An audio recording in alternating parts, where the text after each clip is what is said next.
a bogey for Phil on 16, so he goes to the 17th tee box at +4. The leader right now is -6, so he's going to be right on that cut line. Tiger is putting for par on number 6. He should make it. He does. He got up and down from the swale. So Tiger is also +4 as he head to 7. So at least he parred a tricky 6th hole after the double bogey on 5. So it's where you stand. Reed, who has never won a majors, had a lot to say. He's a good Ryder Cup player, which is a good sign. He likes that competitiveness. The mano-mano deal at Hazleton with Rory McIlroy, if you remember correctly. We'll see how that works itself out. Leishman is the Australian who's been a very good player. Should have won a British Open not too long ago. Did not. Leishman is also on a 6th hole. I believe he parred that tap-in par on number 6. So Leishman has put himself in a situation where he is -5 through the 6th hole. Spieth just got up on the 15th green. I don't know if he's up there in 2 or 3, but he's on the green safely. So at the very least, he should, have an opportunity for should walk out of there with a par. I think he's probably up there in 2. I didn't know where his second shot was, but I believe he's probably up there in 2. So the golf is what it is on this busy afternoon. Tiger again is your storyline. It's not going to be a good day for Tiger. I don't think he's going to have a good tournament. McIlroy has played well. He's on 16 right now, Rory, and McIlroy is, I believe, still at -4 as he parred 15. He did not birdie the hole. He parred 15. I'm sure he'd like to get that one back. The pin on 16 today is tucked in the right side near the bunkers on the right, away from the water, the pond. McIlroy is safely on, but that's a long 2-putt. We'll see how he handles that. That's the scenario so far at the Masters. There's a lot of folks in red numbers. The weather has been a little bit of a factor today. It's been a little bit more windy, so we have that situation to keep an eye on as well. But if you wanted to plan your weekend, sit on the couch and eat your pepperoni pie on Sunday. No Easter, nothing like that. Eat your pepperoni pie on Sunday afternoon. Family away, leave me alone. Let's block out the time to see a classic Tiger, Phil, and everybody else in the mix deal. You're not going to get that. The bottom line is you're not going to get it. It's a golf tour. You know what it is now? Now it's a golf tournament. It's no longer one of those special events that's magnetic, that draws everybody into the mix, where everybody is wrapped up in it and this, that, and the other, where everybody, the average fan, wants to see this great comeback consummated. Now it is only just a golf tournament with a lot of guys who are not going to move the needle. You got to live with it. McIlroy does not move the needle, and I'll tell you right now, Spieth bores the hell out of me. He does not move the needle. Tony Finau today, 2 over par 74, so not a good round for him. I was watching Golf Channel last night. They do an excellent job. They had a couple of interesting statistics that I thought was interesting. Number one, I did not realize this. The last 20 years, the Masters winner has come out of the first round in the top 8. So in the first round, if you're in the top 8 or 10, I think it's the 8. I know it's 10. I think it's 8 because Nobilo said 8. Everybody else said 10.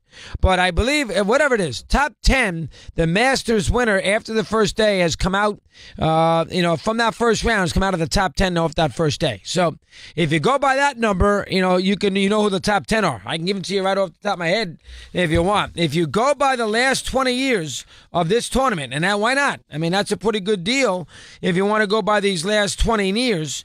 If you do that in the Masters and you look at who is in the top 10 after round 1, and I will give you the top 10 yesterday, Spieth and everything else. I will give you that top 10, and Tiger's about to tee off on 7. We'll see how that goes. We'll see how that works itself out. Top 10, Spieth. Tiger's tee shot on 7 looks good. Spieth, Finau, Kuchar, Stenson, Reed, Hoffman, Hadwin, Lee, McIlroy, and Rafael Cabrera-Bellew. That is your top 10. So if you go by the history of the tournament, in the last 2 decades, the winner Sunday with the green jacket will come from those 10 guys. Let's see if that scenario holds. Here's Bob in Vegas, and he says, let's chat. And he joins us here on Mad Dog Unleashed. Robert, good afternoon. How are you today? What do you have for me? I'm well, Chris. How are you? All right, Robert, I'm okay. Thank you. What's on your mind now? What do you have? Have you seen that new Nike ad with Tiger in it, the big welcome back ad? I have not seen it. No. It's go on YouTube and look it up. It's just, it just rubbed me the wrong way because it's something that Tiger had to sign off on, to get out there. And it just, I compare it to Federer. Before Nike put any of this big, Federer's back type thing, he won the Australian Open. He won a tournament. Tiger hasn't won a tournament. Win one tournament, not even a Grand Slam, before you're signing off on all these, welcome back, I'm back. And it's just ridiculous to me. And it's just another thing that's, rubbed me the wrong way with this guy for years. And so honestly, I don't care if I hope he misses the cut. I'm rooting for that. So I'm watching today for him to miss the cut. No, I mean, listen, you got a chance. You got a chance. Right now he's 10 strokes back, so you got a good chance. I did not see the ad. I did you see the ad, Eddie? I've seen the ad, and because we just finished this book, there was that big chapter on Nike, and it was basically the same. They rolled out all the old footage and then just spliced in something new. Welcome back. So you would know all of it. The Mike Douglas footage. That's Real People. Stuff from when he was on the junior circuit, college. Did it rub you the wrong way as it rubbed Robert in Vegas? No, I just think, it's... The problem is, and this is what I'm getting feedback from callers from this, they're tired of this tournament being about Tiger still. When there's still a lot of other great golfers. For, like you said, the hardcore golf fan, they don't want to hear about Tiger anymore. They feel like he's moved on from that. They want you talking about the new guys on the tour who are better than Tiger now. Yeah, well, they're not going to do that. But the problem is they don't move the needle, as you said. Sean McManus said it. You were there. You heard it. Sure, you booked the spot. Give yourself a little credit for a change. McManus said it. I didn't say it. McManus did. I did not see the spot. For whatever the reason, I have not seen it. It's a little too for a guy who's a victim, who's really his own fault. I know he's had back issues, but everything else, the demise of Tiger, a lot of it might be just him based on his life. And Nike, swears by him, so I'd have to see it. You have a different perspective of Tiger now that we've read that book, so there you go. Spieth is putting for eagle on 15. It's a very good putt. Well, he's going to have a hard birdie putt. Boy, I tell you, these greens are impossible. Oh, my God. He barely tapped it and went about 12 feet past. Oh, my gosh. And I tell you right now, I know he's the nicest kid in the world, and I know he's basically 23 going on 50. I get all that, or 25, whatever his age is. I can't get into rooting for Spieth myself. It's like rooting for vanilla. It's like rooting for vanilla ice cream. He does nothing for me. I know he's great, but he does nothing for me. Watching golf, he does nothing for me. He doesn't hit the ball. Oh, here's the Nike ad. Oh, they got all the Tiger thing with Fran Tarkington there, and they got him with at Stanford. They got him with the hat on. They got him with the pumps. They got Hello World. They got him hugging his father. Good job by Earl. They got him on Oprah. They have him with the pumps. They have him doing that golf thing. They have him rolling the puck and rolling the ball into the cup, getting a haircut, hitting balls off tee shots. The shot on 16 where he does the whole thing.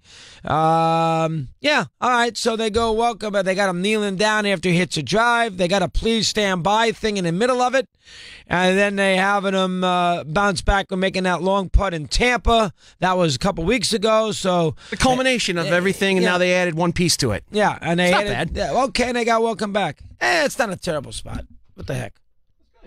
Not terrible. McIlroy has parred 16, so he stays at -4 as he goes to 17. McIlroy now is a factor. He's got 2 birdies on his back 9.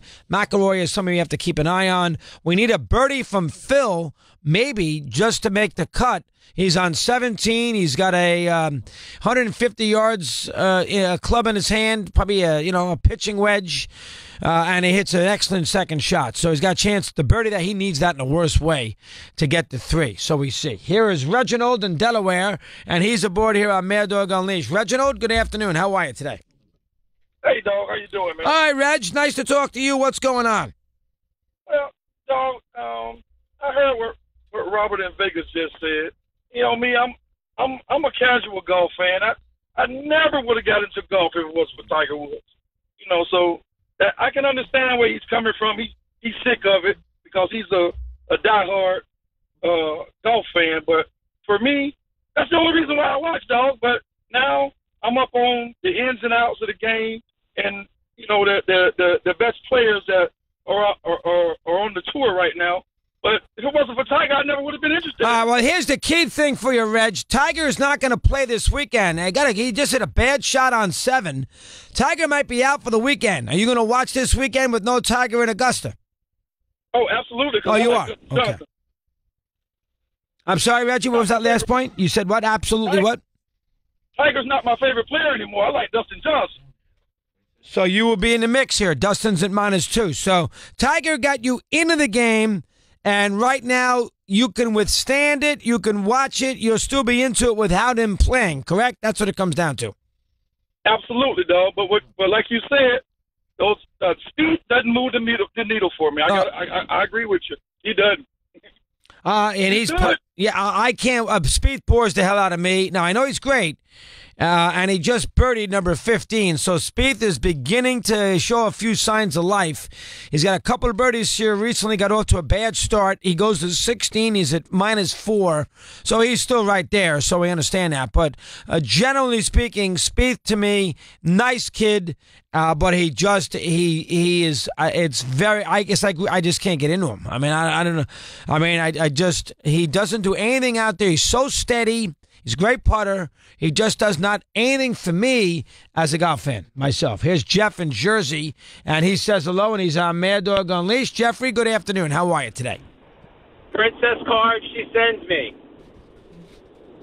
I like that, Jeffrey. So a little Bruce from greetings from Asbury Park. Gotcha. Go ahead.